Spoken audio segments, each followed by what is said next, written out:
हमदानी जब से न्यूयॉर्क के मेयर चुने गए हैं तब से उनकी वीडियो सोशल मीडिया पर लगातार वायरल हो रही हैं। उन्हीं में से एक वीडियो सामने आया है जिसमें उन्होंने खालिद की जेल की डायरी पढ़ी है।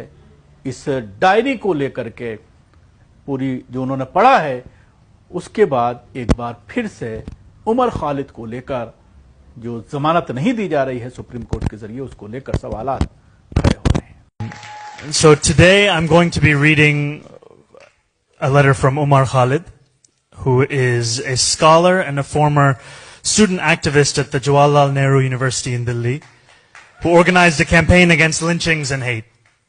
He has been in jail for more than 1,000 days under the Unlawful Activities Prevention Act and has yet to face trial, though his bail application has been repeatedly denied.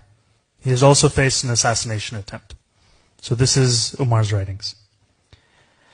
On a cold February morning earlier this year, I was taken out from jail in a police van for my first peshi in court since my arrest in September last year.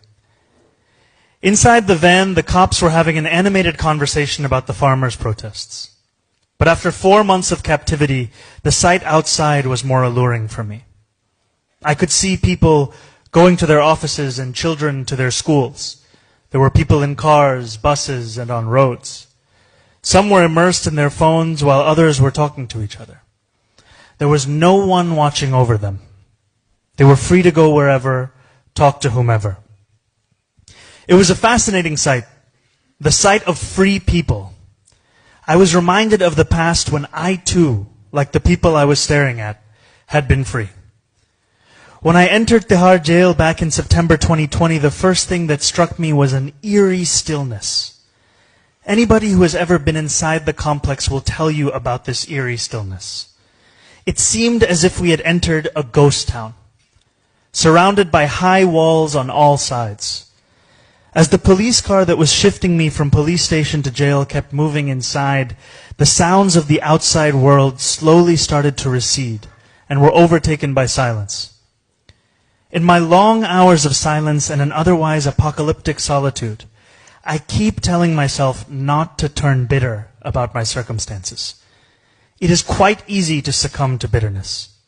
But bitterness would not leave me good for anything productive. Certainly not for the fight we have set out to fight, of reclaiming our country from the forces of hate and divisions. I also keep telling myself to look at the larger perspective.